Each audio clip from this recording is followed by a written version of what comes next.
Hello, everyone. Welcome back from lunch. Welcome back to the culminating keynote for our Exploration Symposium. It's just an incredible pleasure to introduce Dr. Peter Diamandis. Peter is the chairman and CEO of the XPrize Foundation, the CEO of Zero Gravity Corporation, the chairman and co-founder of Rocket Racing League, co-founder and director of Space Adventures, co-founder of the International Space University, and the list goes on. But more importantly to me, Peter's a dear friend, colleague, helped me get through graduate school at this place, and we had some great times in graduate school. And the thing that I'd like to tell you about Peter is the person I know most kind of embodies endless energy, ideas, dreams, and it makes them come true. So I'm very excited and welcome you all in welcoming Peter Diamandis to give our keynote, the culmination of our symposium. Thank you.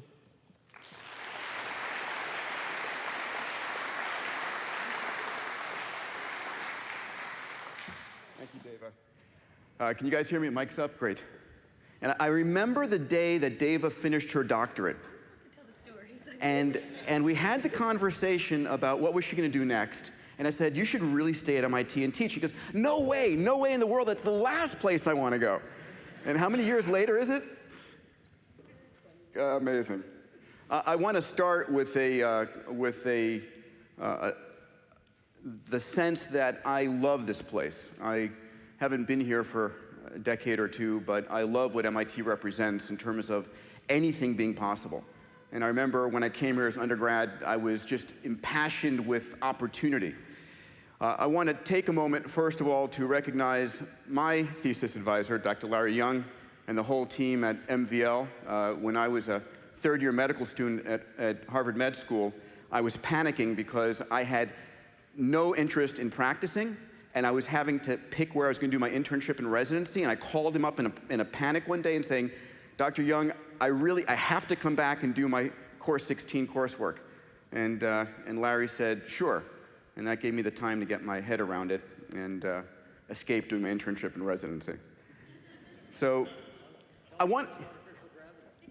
sorry? And we ended up doing my thesis work on short-arm centrifuge of artificial gravity sleeper, the idea that you can sleep while you're in ZeroG, and you can use the time, 8 hours while you're sleeping, for G-loading to help reduce the negative effects of weightlessness. But that's not the subject of my conversation. Today, I want to talk to you about really inspiring breakthroughs in innovation and exploration. And I'm going to give you the punchline first, and then I want to share with you the stories of the last 20 years of my travels, my endeavors to try and make this come true. The fact of the matter is, today more than ever, a small group or a group of individuals can literally do what governments could do before. That each of you is empowered to be explorers in the oceans, in the air, in space. That doesn't take a national budget behind you. The technologies that are coming online in AI and robotics and quantum computing, embedded networks and new materials are going to transform the cost and the capabilities. So the question is, what are you most passionate about going to do? Because we're about to enter a golden age of exploration that's going to enable not a few governments, but hopefully thousands of individuals and thousands of small corporations to go out there and explore beyond the bonds of Earth. So, let's see, here we go. So my passions have been embodied in this phrase that the best way to predict the future is create it yourself. And I believe that we're now entering a period in time where you can, in fact, predict the future and go off and create it, because if you don't do it, who is? And if you're sitting here in the audience as an undergrad or a graduate student, please know that the future that you create is completely and totally up to you. It's not up to a government, it's not up to a corporation, it's what you've made a personal commitment to go and do. And you can go and explore Mars, the asteroids, the oceans, whatever it is. The power is within you to get the capital, the technology, and the people together to go and make that happen. So when I think about my dreams were embodied when Buzz was an astronaut. His missions and his work really got me excited when I was born in the 60s to want to go and open up space. That's been my mission in life, my passions. And I've thought about how do I do that, and how do I do that outside of the government? How do I do that privately? And I started thinking about what drives exploration, what drives people to go and do this. This is a colleague of Buzz's. This is December 1972. It's Gene Cernan. He's literally jumping up a meter off the moon. And he said if we could have gone from having never put a human into space to landing on the moon 8.5 years later, you tell me what's impossible. Nothing is impossible. And I remember those words, and I believe them. That the fact of the matter is, especially today, there is no barrier that cannot be overcome. So the question is, what drives us to explore? And I would posit that there are a number of key drivers. First and foremost is fear. Fear has been one of the major drivers of exploration beyond our borders. And this is JFK responding to Sputnik and Gagarin and saying we're going to the moon and coming back before the end of the decade, driven in part by the US need to demonstrate its capabilities. It's a fear response to competition. Curiosity. Is there life out there in the universe? You know, an important response, but far weaker than fear. In fact, you can actually measure the ratio of fear to curiosity as a driver. It's the ratio of the defense budget to the science budget. Funny, but sad. Wealth creation. For me, one of the most important elements of exploration. Can we, in fact, go out there and create wealth? Wealth of information, wealth of capital. If you think about the fact that, you know, before 1984, we had never drilled in more than 100 feet of water in offshore drilling. And that when Shell discovered this large deposit, literally tens of thousands of feet below the ocean surface and then tens of thousands of feet below the ocean floor, that they bet $1 billion to go and look at deep sea oil platform drilling. And today, the average project is between $5 to $50 billion. Huge capital investments to create wealth. The final driver for me is significance. The inner heartfelt drive of a human to need to do something significant in their lifetime. And nobody embodies this better than the story for Charles Lindbergh, which was the story that got me going on the XPrize, which I'll tell a little bit of now. Turns out that Lindbergh responded to a prize offered up by a Frenchman, Raymond Ortegue, who in 1919 offered up the audacious prize of $25,000 for the first person to fly between New York and Paris. And most people laughed at the time. They said it was impossible, it cannot be done. And there was a promise that it might happen. But 8 years later, in 1927, 9 different teams, including Lindbergh, had spent $400,000 to try and win this $25,000 prize. And Lindbergh was the most unlikely guy to do it. Had been called the flying fool. Had only been flying for 2 years. So much so that no one would sell him an airplane or an engine because they were so afraid that he would crash on takeoff and destroy their reputation. But just the opposite happened. Lindbergh made the flight, and 33.5 hours later, he made it to Paris. But something else really happened, which really got my attention as I was reading this book. It turns out that between 1927, just before he took off, to 1929, 18 months later, the number of passengers in the United States went from 6,000 to 180,000. It was a 30-fold increase in passenger traffic. And people who were flying airplanes went from daredevils and aeronauts to pilots and passengers. His dramatic demonstration of crossing the Atlantic literally changed the face of aviation and made it possible for everybody. And so I learned that a dramatic demonstration that enters the human psyche, whether it's the 4-minute mile or Apollo 11 or Charles Lindbergh, can be transformative to create markets and belief of what is possible.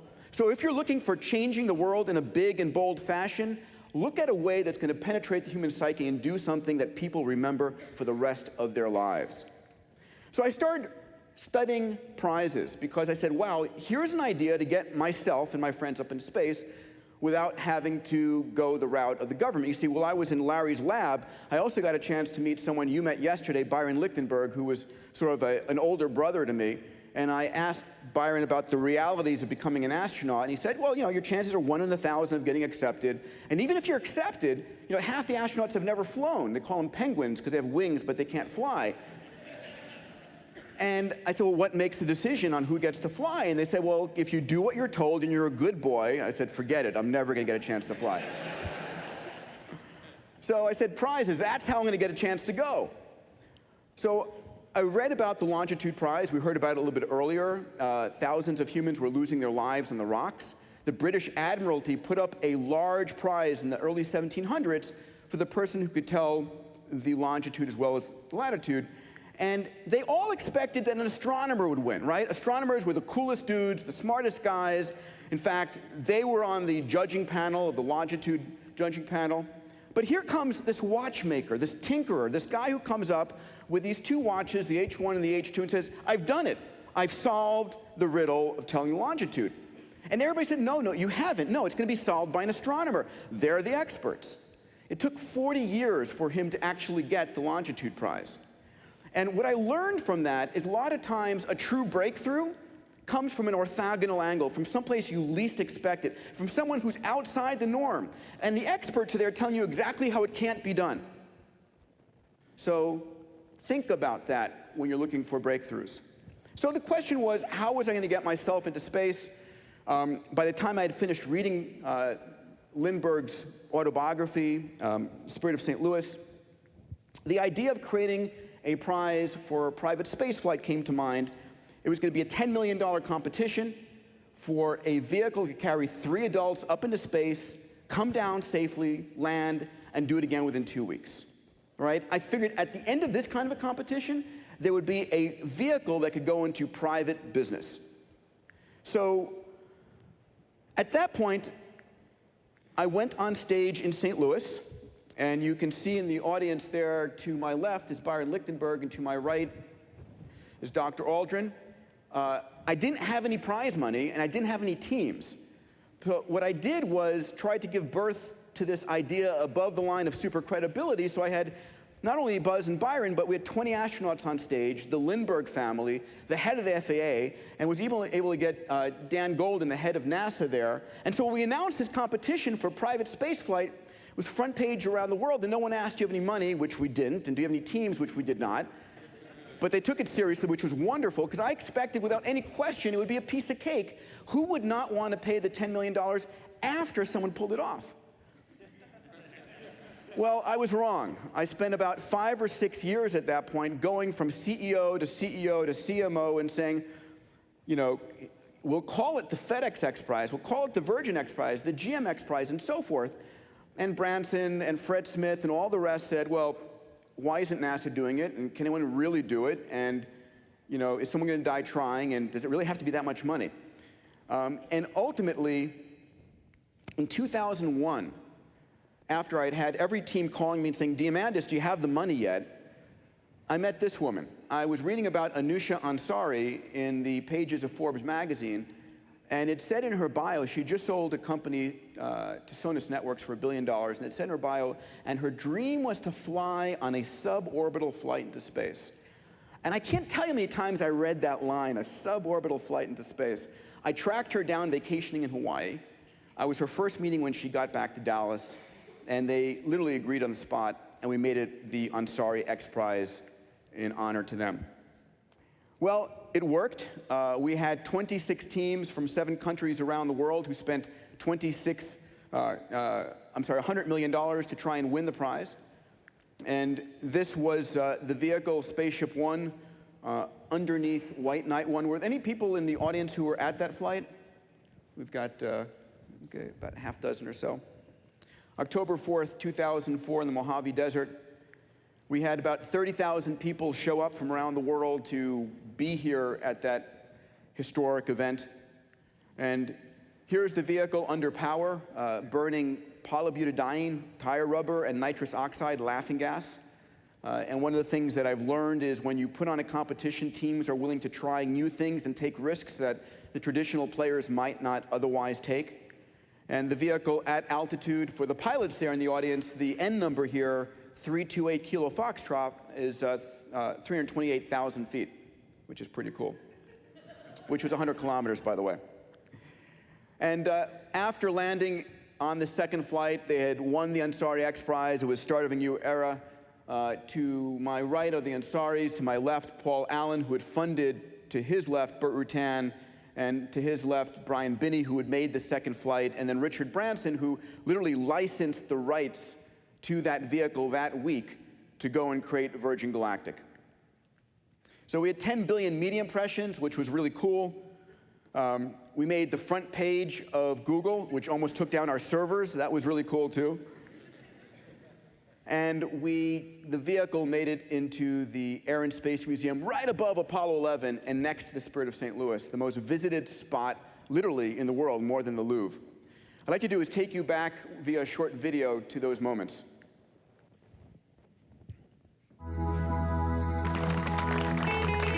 We're announcing today something called the XPrize, a $10 million contest to privately build a spaceship that's able to carry 3 individuals, fly to 100 kilometers altitude, and do that twice inside of 2 weeks. I have never been myself as creative as I have eyeballing this goddamn prize.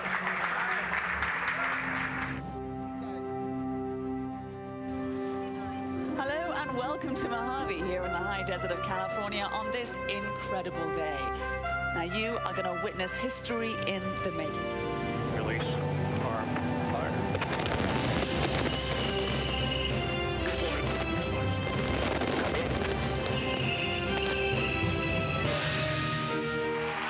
The Ansari XPrize inspired international competition, drove regulatory reform, and made history. The XPrize for $10 million. It ignited a personal spaceflight revolution.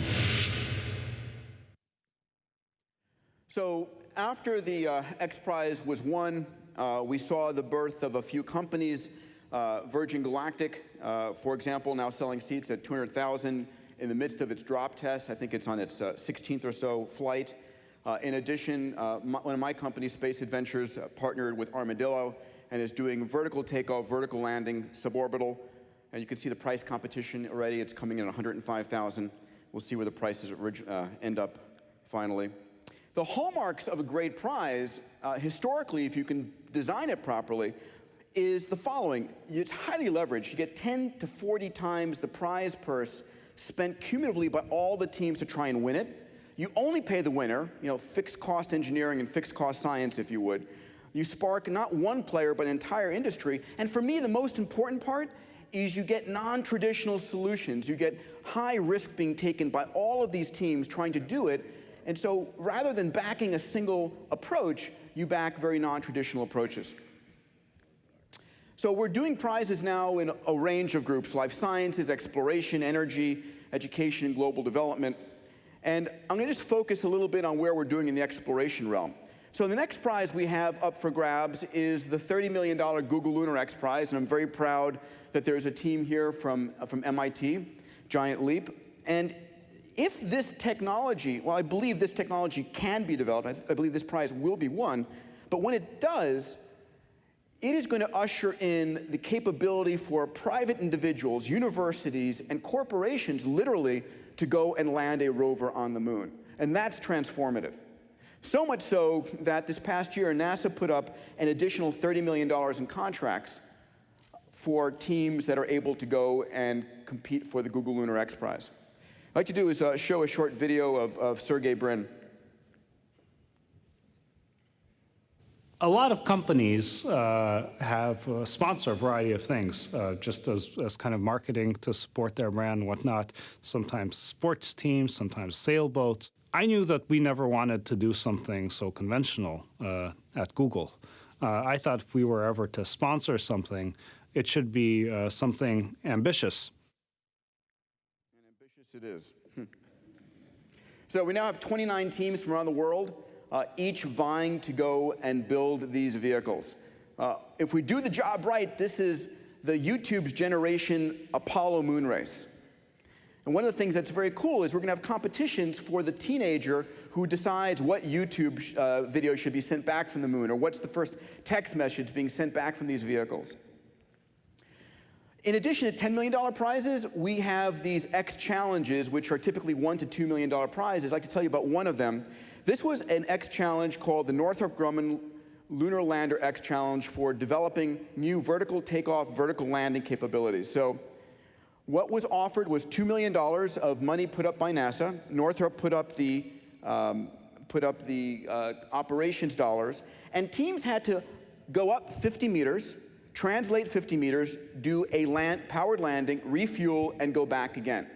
So we had 11 different teams that registered for the competition, and at the end of the day, 2 of the teams hit all the requirements. But what was really cool about this was that John Carmack and Dave Mastin, who were the 2 winners, literally did not come out of the aerospace industry. They were both software programmers. So I'm always looking at where the breakthroughs come from, traditionally not from the traditional players. And this is very cool. Dave Mastin makes the sort of Entrepreneur of the Year on Aviation Week. I'm going to take you back to one of the early flights now where John Carmack is demonstrating one of his vehicles, Pixel, and I want you to pay close attention to what he says at the end.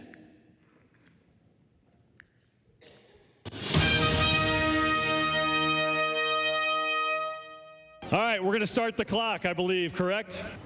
The clock is rolling. There it is, 2.5 hours, folks. So 2.5 hours. This team has got to get the vehicle on the truck.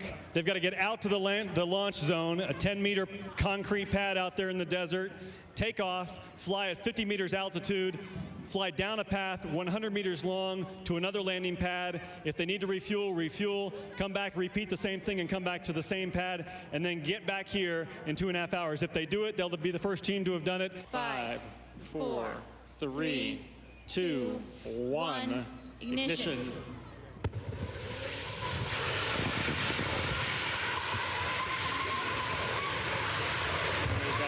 Much higher than yesterday's test flight. And 1 and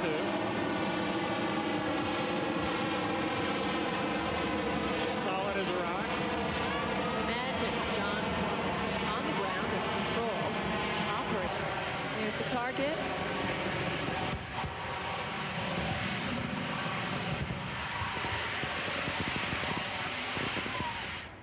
All right. Wow. Spectacular.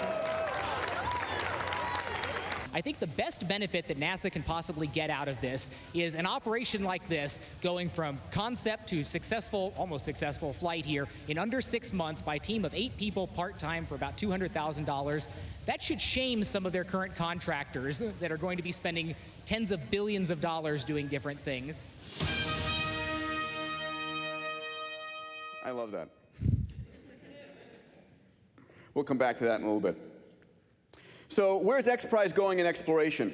We're looking at deep ocean exploration, looking at a new generation of subs for taking humans down there. We're looking at robotic competitions for mapping the ocean floor, point-to-point, beamed power. I'll speak about that in a few minutes. Electric aircraft competitions, asteroid detection, deflection, orbital debris, even a competition for sort of an iGEM competition. Can you create a life form that can grow under Martian conditions and taste good?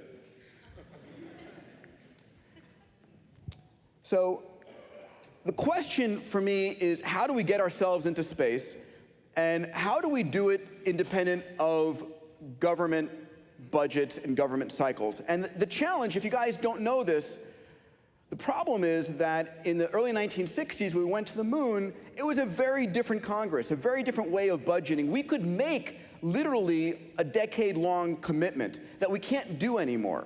And in the beginning, we had the ability to do literally cherry-pick things where there would be an event every 6 months or an event every year, Mercury, Gemini, Apollo, that kept literally the eye candy in the sight of the voters. It's no longer like that. So the ability to go into space for me is about 2 options. Number 1 is, how do we reduce the activation energy, which means bringing the cost of going into space down? Or the flip side of the equation, how do we heat it up? How do we get more participation and more demand? So that's it. Those are the 2 options that we have. So in terms of how do we bring it down, the cost down, the situation today is it's expensive. Obviously the shuttle's going away, but if you could have bought a ticket, $120 million a seat. My other company, Space Adventures, the seat price now is $45 million, so you can go to the capitalist Russians if you want a lower cost seat. And if you've done one of Dr. Hoffman's classes, you probably have calculated what the total cost of going into space. You can calculate MGH, 1/2 mv squared, for you and your spacesuit. And if you buy it at 7 cents a kilowatt hour off the grid, the cost of getting you and your spacesuit into orbit is about $100. So somewhere between 100 million and $100 is the efficiencies that we're going to have, hopefully not creating new physics, but new engineering. How will we get there? Reusable Falcons are one way. Elon's got a commitment to making his vehicles reusable. And if you stop and you look at what the cost of the kerosene and the LOX for a Falcon 9 would be, it's about $150,000. If you look at a mature transportation industry, a car, a boat, and a plane, the cost of operating that is about 3 times the cost of fuel. So if you really can make it reusable, and it's 3 times the cost of fuel, okay, that's $450,000, 7 people on board, you've got a price per seat below $100K, and that's pretty cool. Ways I'm looking at that I'm excited about is, can you reinvent how we get into space? Because ultimately, all the rockets we use today are are 1,000-year-old derivatives of Chinese firework. You burn something in the middle, hot gases come out the other end. So this concept of using power on the ground, microwave or laser, and beaming it to the vehicle and heating up a working fluid, hydrogen, for me is one of the promising ideas because it puts this system on Moore's law. You can get mass fractions of 25 to 30%, you can get these vehicles reusable, and you can really get ISPs upwards of 1,000 and transform how we get into space. So one other idea. Which of these or others might work, I don't know.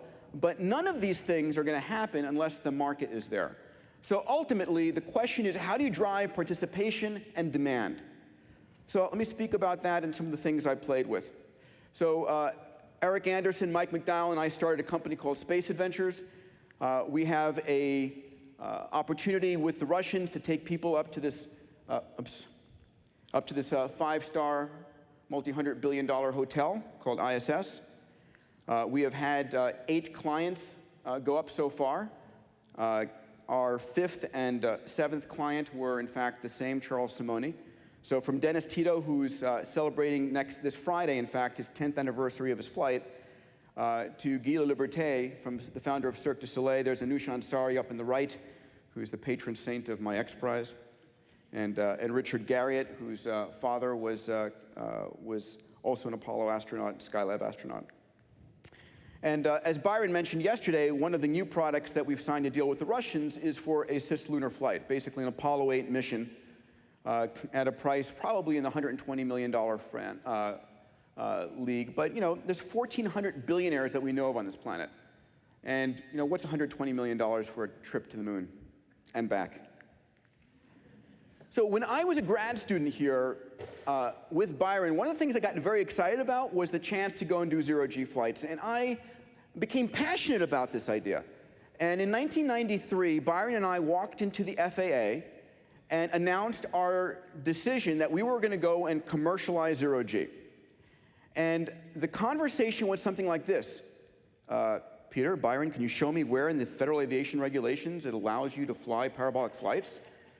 And I said, no. Can you show me where it doesn't?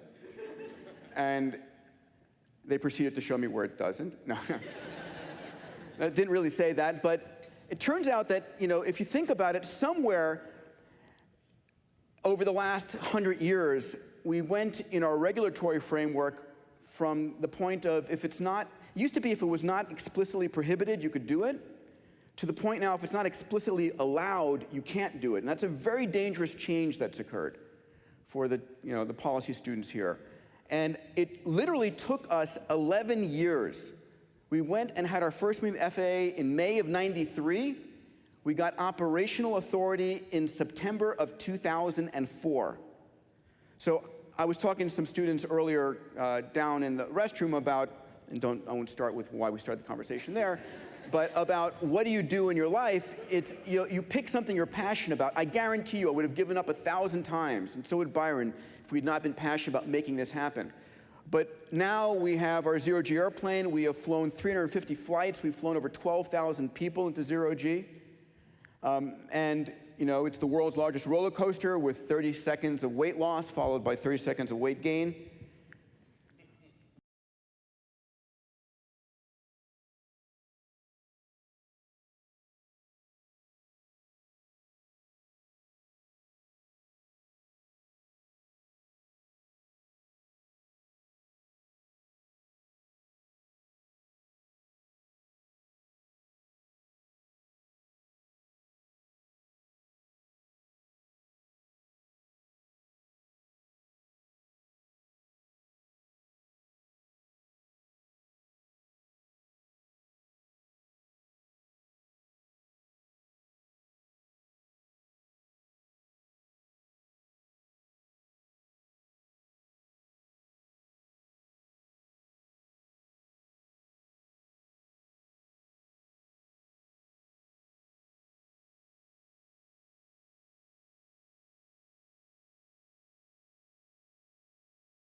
So you get the picture in a special cameo by Dr. Aldrin here, who's been kind enough to fly with us on numerous occasions.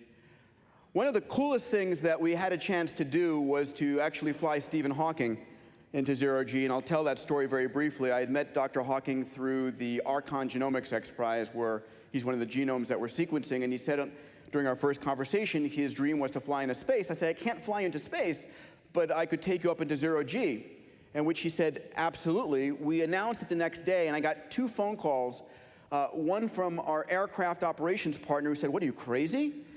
Another one from a government agency, I won't say who they are, but their initials are the FAA, and saying, can't do it. And I literally cannot do that. Your rules and regulations allow you only to fly able-bodied individuals. And I was literally taken aback by this. And everybody I spoke to said, you're risking your company if you do this. This man is feeble, and osteoporosis, and cardiac this, and pulmonary that. And I said, if we can't fly him, that's the reason we worked 11 years to go and try and build this company. So ultimately, as you're out there building your companies and your exploration missions, you're going to be faced with choices about, do you stand for what you started the company or the organization for?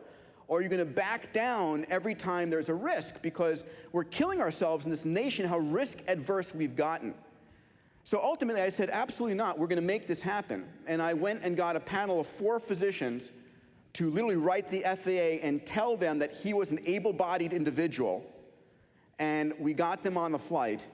And 5 months later, here we are at the Kennedy Space Center, at the tarmac, at a pre-flight press conference, where we announced the intention to do a single 30-second parabola. And if things went really well, we might do 2 or 3. We took off here out of the SLF.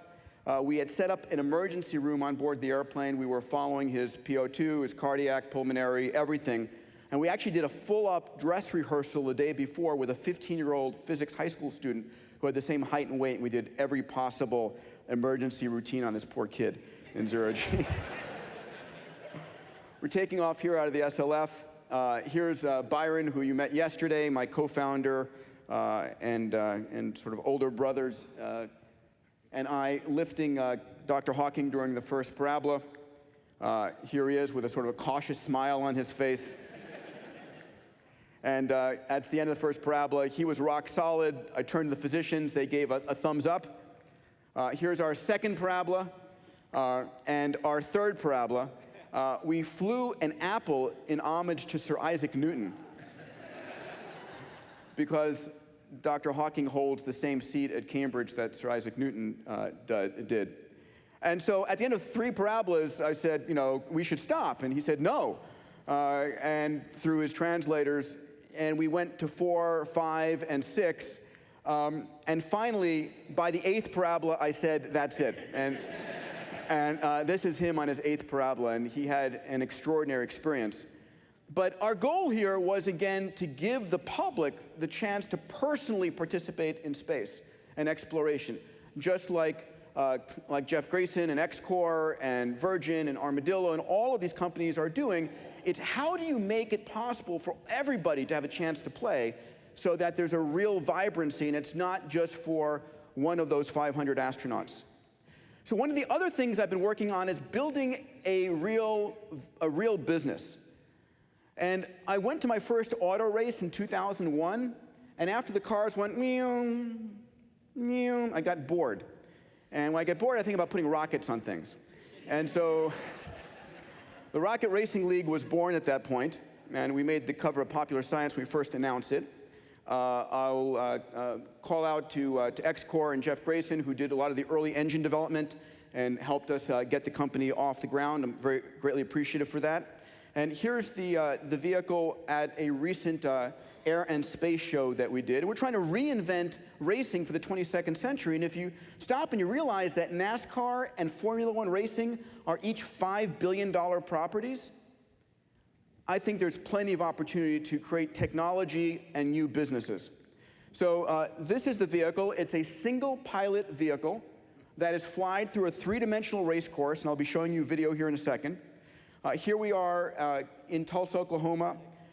where we are loading up liquid oxygen and kerosene on these vehicles both at the same time. I think it's one of the only operations that 2 vehicles are being loaded with rocket fuel simultaneously.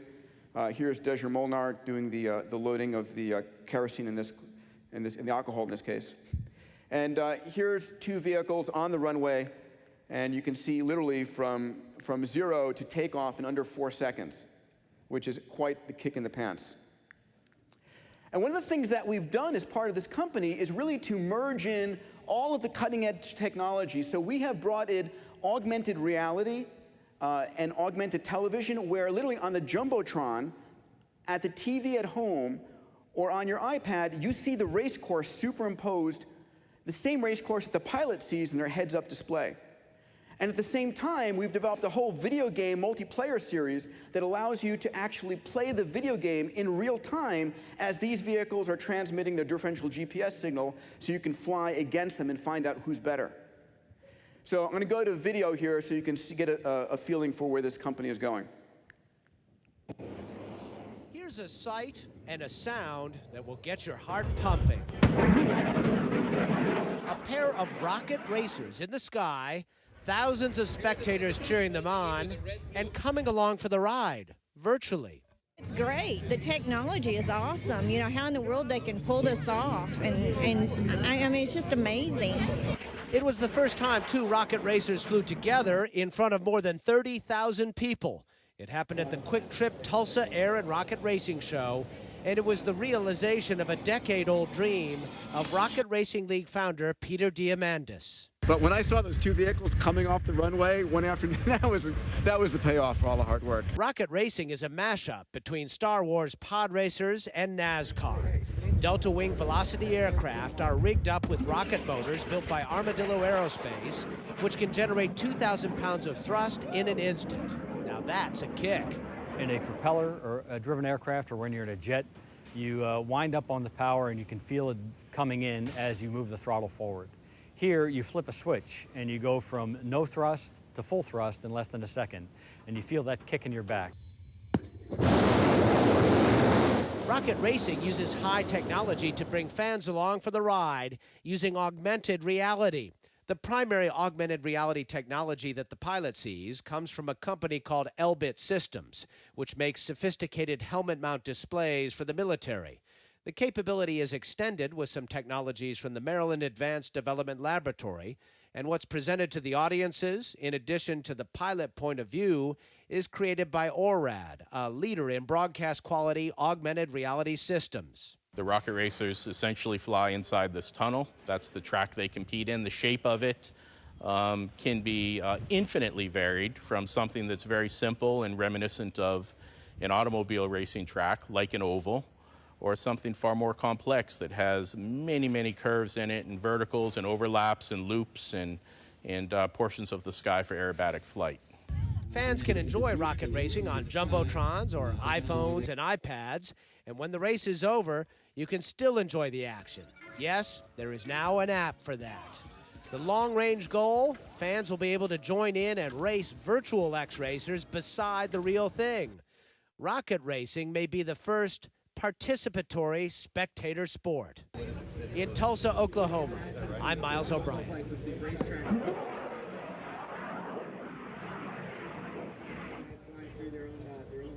So I'm excited about bringing that forward in the next year or two.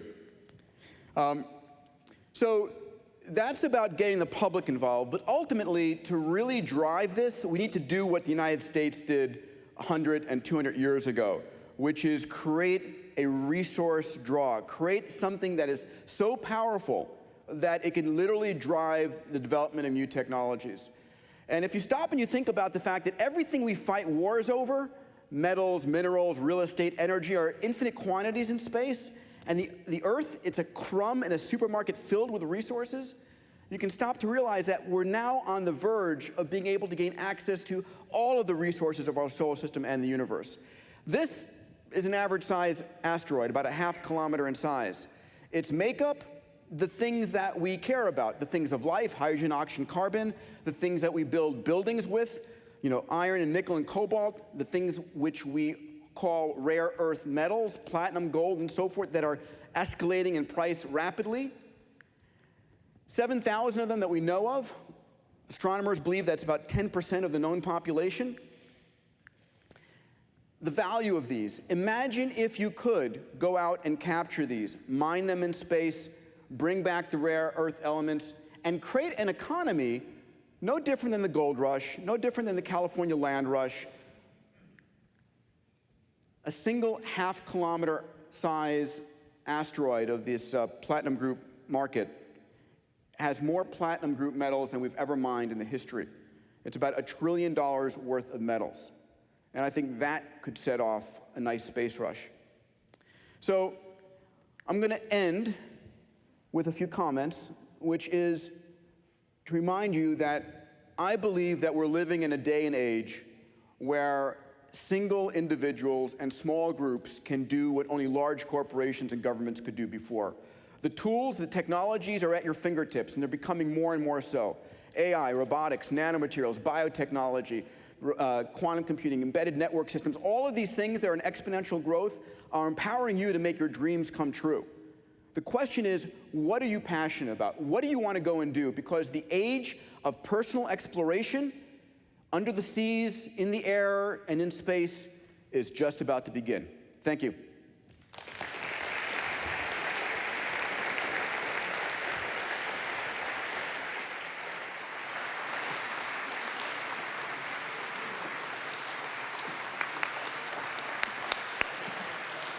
Thank you, Peter. That was just fantastic. What a great culmination. Peter is willing to field a few questions. Go ahead. Have you prepared for the possibility or perhaps the probability that there might be an accident in the development of commercial space? And how do you plan to react to that? Sure. Great question. Everybody hear it? What happens if there's an accident in commercial space? I know that during the Ansari XPrize, I was very clear in saying, this is dangerous. There is a possibility someone will die.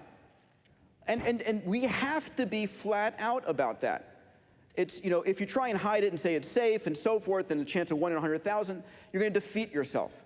The fact is, a lot of people who are going first are doing it because it's dangerous, because it's significant. If it was easy, like flying an airplane, it wouldn't mean as much. So my point of view is, I think we have to be honest about the fact that we're going to do everything we possibly can to make it safe.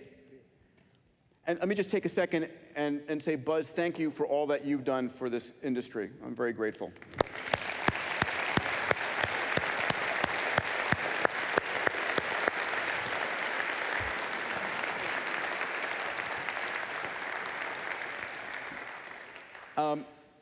But at the same time, we cannot set expectations that when, you know, a ship blows up, the industry shuts down. And I think that was the problem on shuttle. I think that's the problem on any place where there's a false belief. So that's my belief. You know, whether or not my colleagues in the personal spaceflight industry feel the same, that's up to them. Other questions, please. This is the fun part. Sir. I've heard that one of the problems of getting rid of burning fossil fuels is that hydrogen fuel cells require rare earth metals, palladium, I believe, in particular. Do you have any feeling for the scale of the solution that your story offers? So I actually had a slide over here that talked about the rare earth elements required for, like, even the Prius and for various battery technologies. And a lot of the future renewable resource economies we look at are very rare earth element dependent. And I do believe that asteroid mining, it's something that I've made a personal commitment to, and something that I believe is very doable. If you look at the degree of difficulty that the large deep sea oil platforms undertake in terms of setting up robotic operations 25,000 feet underwater and then drilling down 10,000 feet, I mean, the pressures, the corrosive natures, and so forth. I personally think that's, you know, going to an asteroid for robotic operations is a cakewalk compared to that. But the economics haven't been proven yet. So my goal is actually to buy puts on the platinum market, announce an asteroid mission, cash in on the puts, and then fund the mission and go and do it. Those of you in the finance world might understand it better. But so besides that, I don't have much else. Can we squeeze in one more question? From a student. Okay. You're all young people. So one there and one back there. Please, sir. You're a young person. Life expectancy is about 200 at this point. I guess we're all still students, that's for sure. I just wanted to ask, we were asked a question yesterday about how we foster investment for long-term return. And it strikes me that listening to your talk, you found a way of doing that. What do you think are the time horizons of investment that you can cover with something like the XPrize? Well, I mean, the challenge is that space is a risky, hardware-centric operation, right? And it is hard to get investments. God knows, that's all I've done for the last 20 years is raise capital for my different organizations. And I think what's different today is that there's a generation of folks ranging from Elon to Paul Allen and Richard Branson, in their late 30s, 40s, and 50s, who grew up on Apollo or early shuttle and have now made billions of dollars transforming a field and are now prepared to take huge risks to make their childhood dreams come true. So a lot of times it's an irrational investment, right? They're doing it because, God damn it, I'm so sick and tired of waiting for NASA to do this, I'm going to go off and do it myself. It's sort of an attitude that comes out of this, or there's a better way to do it. So, and excuse me, I don't want to be too overly negative about my friends at the Air and Space Administration, but the fact of the matter is people, when they have the capital, like Elon did out of PayPal, said, I'm going to go and make it happen. And that is, for me, one of the most important opportunities right now. The second is hooking it up into real business models, so like we did with rocket racing or with ZeroG. But ZeroG still has taken, from the time we started it, 11 years to get operational. We just turned profitable last year. I mean, it's incredible timelines on some of these things. So it's a passion-driven investment for a lot of folks. In the back, please. In terms of exploration, what type of problems are prizes good for versus other types of money? So what types of problems are prizes good for in terms of exploration?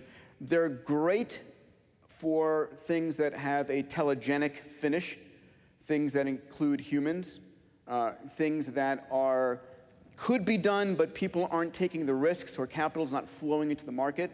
So, could we have a New York to Paris electric aircraft race, for example, creating a Lindbergh-like modern-day version of that? Obviously, the Ansari XPrize, we lucked out and worked hard to create an event that had a great finishing. So again, people care about people, period. They may be interested in the technology, but they become passionate about it, and the news media follows people. So whenever we're creating a prize, we need to tell the human interest story of the teams. And even on the Google Lunar X Prize, it's going to be about the teams and what they're risking and what they're doing, and the anthropomorphization, what is that word again? Whatever, you guys get it, of the vehicle on the moon. That's what's going to be getting people excited. Last question. When you're working with timescales that are 10 or 20 years of building process before you see a profit or a result, you must have been told no hundreds of thousands of times in that process. And obviously you're passionate about what you do, but on a day-to-day, how do you reinvent that passion when you have a day that you're told no 100 times? So great question, and thank you for asking it. It's a great place to close on. And it's the conversation I was having earlier with a couple of students, which is, the notion is you need to find something that you're going to do whether you're paid or not.